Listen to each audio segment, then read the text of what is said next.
Hi everyone, welcome to digital GK classes. तो देखिए, जब से केवीएस के बारे में नोटिफिकेशन आया है कि सीटेड अपीयरिंग वाले बाहर हो गए, तब से आप में से बहुत से लोग परेशान होंगे। और ऑब्वियस सी बात है कि हर इंसान परेशान होता है कि एक तो 4 साल के बाद भर्ती आई और हमें बाहर कर दिया गया है। तो देखिए, इससे रिलेटेड मैं आपको डिटेल में वीडियो बनाऊंगी कि क्या करना है, कैसे आप जो है इसमें मौका आपको मिल सकता है, सारी कोशिश क्या क्या करनी है। बट इसमें एक चीज़ याद रखो कि सीटेट को हल्के में मत लो। जिसका सीटेट नहीं क्लियर हुआ है तो प्लीज़ सीटेट पे ज़्यादा फोकस कीजिए, क्योंकि अगर आपने जो है अभी सीटेट को हल्के में ले लिया तो आगे जो भर्तियाँ आएंगी आप उसमें से भी बाहर हो जाएंगे, ये तो आपको पता ही है। तो देखिए, अब आपको क्या करना है वो मैं आपको बता रही हूँ। सबसे पहले 10 दिन बचा है, तो 10 दिन में आखिर में ऐसा आप क्या करें कि आपका जो पेपर है वो अच्छे से क्लियर हो। प्लस जो लोग नए आए हैं, जो अभी ये सोच रहे हैं कि अभी मुझे देना है, अब मेरी बिल्कुल भी तैयारी नहीं हुई है, और हाउस वाइफ जिनको बिल्कुल भी समय नहीं मिलता है, वर्किंग लोग हैं, स्टूडेंट हैं जिनके पास मुश्किल से 4 से 5 घंटे मिलते हैं, तो क्या वो सीटेट क्लियर कर सकते हैं? तो इसका आंसर है येस। बहुत से लोग करते हैं, बस आपको क्लियर करने का एक जुनून होना चाहिए। तो आप अभी भी कर सकते हैं। तो लास्ट 10 डेज़ की स्ट्रेटेजी मैं आपको बताने वाली हूँ, जो कि मैंने भी यही चीज़ फॉलो की थी और आपको भी ये चीज़ करनी है। क्या करना है वो सुनिए। एक चीज़ याद रखना कि अब आपको नई चीज़ें नहीं पढ़नी है। क्यों नई चीज़ें मैं बोल रही हूँ? क्योंकि अगर आपने बिल्कुल भी अभी अपने कुछ पढ़ा ही नहीं है, तो आप अगर नया चीज़ स्टार्ट कर देंगे तो आपका पूरा टाइम कंज्यूम हो जाएगा। आपको क्या पढ़ना है? जहाँ से वेटेज ज़्यादा है। दूसरी चीज़, जो लोग बहुत अच्छे से तैयारी कर रहे हैं तो उनको भी मैं एक एडवाइस देने वाली हूँ कि पूरा वीडियो ज़रूर देखिएगा, आपको पता चल जाएगा एंड आपके नंबर बहुत अच्छे आएंगे। क्योंकि छोटी छोटी गलतियाँ होती हैं, जो हमारा नंबर 120 आने वाला होता है और वो 90 पे आके रुक जाता है। तो जो लोग नए आए हैं तो प्लीज़ चैनल को सब्सक्राइब जरूर कर लें, क्योंकि यहाँ से आपको सीटेट की क्लासेस तो पता ही चलेंगी, साथ में स्ट्रेटजी वगैरह भी मैं आपको बताती हूँ। और आज 12 बजे सीडीपी की मैराथन क्लास है, और ईवीएस का टैग वर्ड मैंने बताया था, कल भी बताया है, और एक दिन और। तो टेलीग्राम पे अभी आप जुड़ सकते हैं, अदरवाइज प्लेलिस्ट बनी हुई है, जरूर देखिएगा। अगर आप ईवीएस में 30 में से 30 मार्क्स लाना चाहते हैं तो उसका टैग वर्ड बहुत इंपॉर्टेंट है। कुछ सेकेंड का काम है और आपका आंसर तुरंत निकल आएगा। ये सारी चीज़ें मैंने खुद के साथ की है, जब मैं सीटेट की प्रिपरेशन करती थी तभी मैं आपको ये सारी चीज़ें बता रही हूँ।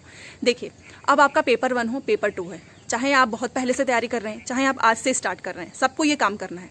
सबसे पहले आज से आपको हिंदी में, चाहे इंग्लिश हो चाहे संस्कृत हो, लैंग्वेज की बात कर रही हूँ, पहले आपको एक गद्यांश, एक काव्यांश हिंदी का, और इंग्लिश का एक पोयम और एक जो स्टोरी होती है वो, इतना मान के चलो ये पैसेज की प्रैक्टिस करनी ही है।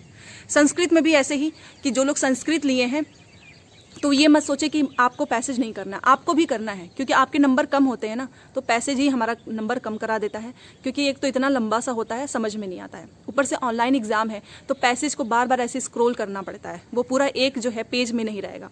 बहुत से लोग ऑनलाइन एग्जाम से भी डर रहे हैं, उसकी चिंता छोड़ दो, क्योंकि मैं हूँ, मैं आपका सारा सोल्यूशन जो है निकाल दूंगी। कैसे? मैं आपको खुद एक सिस्टम पे बैठ के, जैसा एग्जाम में होता है ना एग्जामिनेशन हॉल में, वैसा ही सेम सिस्टम पे बैठ के मैं आपको एक एक चीज़ें बताऊंगी कि सबसे पहले क्या क्या खुलता है एग्जाम में, उसके बाद से क्या खुलता है, उसके बाद से लैंग्वेज कैसे आप सेलेक्ट करते हैं, सब कुछ मैं आपको एकदम लाइव करके दिखाऊंगी। तो ऑनलाइन एग्जाम का छोड़ दो। जो लोग बिल्कुल भी माउस आज तक पकड़े तक नहीं है, ना ही उनको पता है कि कैसे क्लिक करना है, उनकी भी टेंशन खत्म, क्योंकि मैं आपको सब कुछ बताऊंगी कि कैसे आप जो है एग्जामिनेशन हॉल में बैठ के एग्जाम को दोगे, लाइव दिखाऊंगी। इसलिए चैनल से प्लीज़ जुड़े रहिए, जो लोग नए आए हैं, जिन्हें एग्जाम ऑनलाइन एग्जाम से डर लगता है। अब देखो, ऑनलाइन एग्जाम है आपका, और ऐसा नहीं कि पहली बार है, दूसरी बार है। पहली बार तो हम लोग दिए थे, दूसरी बार आप लोग देंगे।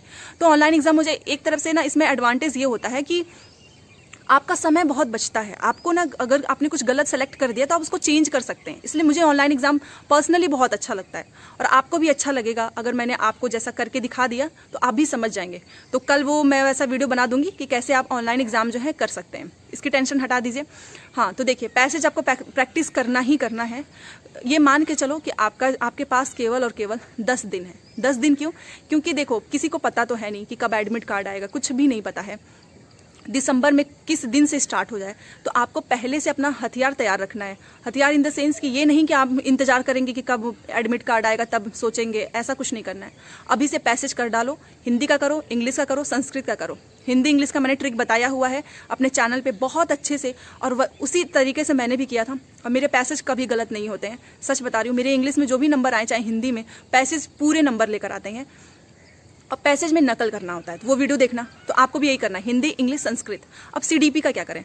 देखो, सीडीपी आप में से बहुत से लोग पता नहीं कब से पढ़ रहे हैं और अभी जस्ट स्टार्ट करेंगे। तो एक चीज़ याद रखो, वाइगोस्की, पियाजे, कोलबर्ग एंड हार्वर्ड गार्डनर की जो इंटरपर्सनल जो थ्योरी है वो पढ़ के जाना, 100% इससे क्वेश्चंस आएगा। इसको रिवीजन कर डालो मल्टीपल टाइम्स। इंट्रापर्सनल, इंटरपर्सनल कल मैंने आपको डिटेल में एकदम अच्छे से समझाया है। तो ये हो गया आपका सीडीपी का। ये आपका नंबर कहीं जाने ही नहीं देगा सीडीपी, अगर जिसने ये कर लिया। प्लस जो मैंने टैग वर्ड आपको टेलीग्राम पे भेजा था वो, इतना ध्यान रखो, इतना रिवीजन कर डालो ना थ्योरी का कि अगर पियाजे का कोई स्टेज आ जाए तो आप क्वेश्चंस गलत ना करें, ये करना है। दूसरी चीज़ हिंदी इंग्लिश मैंने आपको बता दी। मैथ में क्या करना है, जिसका बहुत अच्छा है मैथ तो वो न्यूमेरिकल वगैरह तो वो कर ही रहे होंगे, बट जिसका एकदम सही नहीं है तो मैं आपको अभी ये एडवाइस करूंगी कि आप पेडागॉजी ना पूरे 15 के जो सेट हैं वो लगा डालो एग्जामिनेशन का, जो ऑनलाइन एग्जाम हुआ था और मैं उसकी क्लासेस कराती हूँ, तो आप चाहें तो मेरे चैनल से देख सकते हैं। तो मैथ हो जाएगा आपका। अब ईवीएस क्या करें, ईवीएस में कुछ लोगों को डर इसलिए लगता है क्योंकि नंबर कम हो जाते हैं उसमें। अब देखो ईवीएस में 15 नंबर की पेडागॉजी आएगी, 15 नंबर का आपका आएगा फैक्चुअल क्वेश्चंस।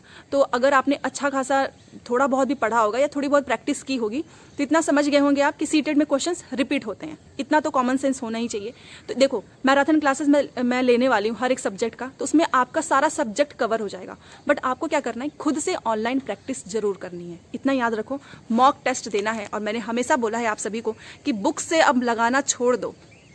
जो लोग भी बुक्स पे गोला बनाते हैं, बार बार पीछे देखते हैं ना, ये प्रैक्टिस मत करो, क्योंकि ये आपका ऑफलाइन एग्जाम नहीं है। फोन में दो, अगर आपके पास नहीं है लैपटॉप, नहीं है सिस्टम, तो फोन में दीजिए, क्योंकि फोन में वो टाइमर चलता रहता है ना, तो वो आपको एक होना चाहिए ऐसा स्ट्रेस कि अच्छा मेरे पास आधा घंटा बचा है, 1 घंटा बचा है। तो ये सारे सजेशंस मैं इसलिए नहीं देती हूँ कि बस ऐसे ही आओ यहाँ पे बोल के चली जाऊँ। ये एक एक जो चीज़ें मैं आपको बता रही हूँ ना, इसका बहुत वैल्यू होता है। ये आपके एक एक नंबर को ऐसे बढ़ा देगा ना, आपको, आप सोचते रह जाएंगे, और बहुत जल्दी कम भी कर देगा। फ़ोन में प्रैक्टिस दीजिए, स्पीड आपके बहुत मैटर करती है, मैं सच बता रही हूँ। आपने चाहे एकदम ज्ञानी हैं आपको हर एक सब्जेक्ट पे कमांड है ना, बट अगर आपकी स्पीड वो कम हो गई, आप नहीं पास कर पाएंगे। मैं ऐसे बहुत से लोगों को जानती हूँ जो पेपर टाइम पे कंप्लीट नहीं कर पाए, और वो बहुत ज़्यादा पढ़े थे। और अभी मैं अपना बताऊं तो मैंने इतनी ज़्यादा स्पीड अपनी जो है बढ़ा ली थी कि एग्ज़ाम जो है 2 घंटे में मेरा पेपर कंप्लीट हो गया था। आधा घंटा मेरे पास एक्स्ट्रा बच गया था, जो कि मैं ऐसे ही देख रही थी कि, क्योंकि उसमें आपको पता है ना कि आप एक बार सेलेक्ट कर देते हैं तो ऐसा नहीं है कि ऑफलाइन की तरह गोला बन गया, आप कभी भी इसको चेंज कर सकते हैं। तो ये सारी चीज़ें करनी, स्पीड जितना चाहे उतना बढ़ा लो। और जो जहाँ से करना चाहिए आपको ऑनलाइन प्रैक्टिस, आप चाहते हैं कि मैं इस ऐप से करूँ, वो आपकी मर्जी है। मैंने अपना जो रिस्पॉन्सिबिलिटी जो थी मेरी कि फ्री वाला आपको कहाँ से मिलेगा, जहाँ से मैंने किया था वो मैंने आपको बता दिया है। क्योंकि देखिए एट द एंड जो है ना, यही मैटर करता है कि आपने पढ़ाई कितनी की है, ये सारी चीज़ें नहीं, आपने सीटेड को कितने नंबर से क्लियर किया है। अब 90 नंबर का है जनरल के लिए, 82 नंबर है ओबीसी एसटी के लिए, तो आप बॉर्डर पे तो नहीं लटकना चाहेंगे ना। आप खुद चाहते होंगे, आप में से बहुत से लोग हैं जो सब यही चाहते होंगे कि मेरे नंबर 100 से ऊपर आए, क्योंकि 100 से जब ऊपर नंबर आ जाता है ना तो कॉन्फिडेंस आ जाता है। तो प्लीज़ ये स्ट्रेटेजी जो मैंने आपको बताई है ना, प्लीज़ ज़रूर कीजिएगा। रिवीजन जितना ज़्यादा हो सके ना, सीडीपी पे कमांड कर लो यार, क्योंकि सीडीपी एक ऐसा सब्जेक्ट है ना जो आपके नंबर फ्री के ही होते हैं, मुझे ऐसा लगता है। 30 में से 30 लेकर आओ। चलो हिंदी का पैसेज आपको दिक्कत लग रही है ना, इंग्लिश का पैसेज, तो सीडीपी को क्यों ना आप स्ट्रांग बना लें, ईवीएस को बना लीजिए, ये सारी चीज़ें कीजिए। और जिसका इंग्लिश नहीं उतना अच्छा है, तो मैंने पैसेज को पूरा अच्छे से बताया है, ट्रिक बताई है मैंने, तो इंग्लिश कर लो, संस्कृत कर लो। संस्कृत तो अच्छा सब्जेक्ट है, हिंदी के ही सिमिलर जैसा होता है। तो अगर आपने अभी से पैसेज की प्रैक्टिस नहीं की है, मैं अभी बता देती हूँ, जिसने अभी भी पैसेज की प्रैक्टिस नहीं की है, तो इतना याद रखो कि आप हिंदी हो चाहे इंग्लिश हो, उसमें आपके 15, 17, 18 इतने में ही आप रह जाएंगे। जिनके नंबर 25, 26, 27 आते हैं ना हिंदी या इंग्लिश में, उनका पैसेज का बहुत इंपॉर्टेंट रोल होता है, और ये सारी चीज़ें आपको कोई और नहीं बताएगा। तो ये सारी चीज़ें हैं, आपको क्या करना है याद रखना, जो इंपॉर्टेंट टॉपिक्स मैंने बताए हैं वो मल्टीपल टाइम रिवीजन करना है, मल्टीपल प्रैक्टिस करना है, पैसेज को बिल्कुल भी नहीं छोड़ना है। मैथ, ईवीएस की जो पेडागॉजी है उसको एकदम से अच्छे से कर डालो, ताकि जो फैक्चुअल नहीं है बट आपकी अंडरस्टैंडिंग इतनी डेवलप हो जानी चाहिए कि आप क्वेश्चंस को गलत ना कर पाएं। और रही बात ऑनलाइन एग्जाम कैसे देना है, वो मैं आपको लाइव करके दिखा दूंगी, तो इसकी टेंशन आप छोड़ दो। बट यस, प्रैक्टिस जितना ज़्यादा आप करेंगे, आपके 130 प्लस नंबर 100% आएंगे। जो जो चीज़ें मैंने आपको बताई है वो करना, क्योंकि इससे बस मुझे नहीं, बहुत से लोग हैं उनको फ़ायदा मिला है, तभी मैं आपको बता रही हूँ। तो ठीक है, और केवीएस के बारे में मैं दूसरी वीडियो में बात करूंगी। और वीडियो पसंद है तो प्लीज़ लाइक करें, शेयर करें, चैनल को सब्सक्राइब जरूर कीजिएगा। और कमेंट बॉक्स में टेलीग्राम, इंस्टाग्राम का लिंक भी दिया है, आप चाहें तो ज्वाइन हो सकते हैं। Thanks for watching.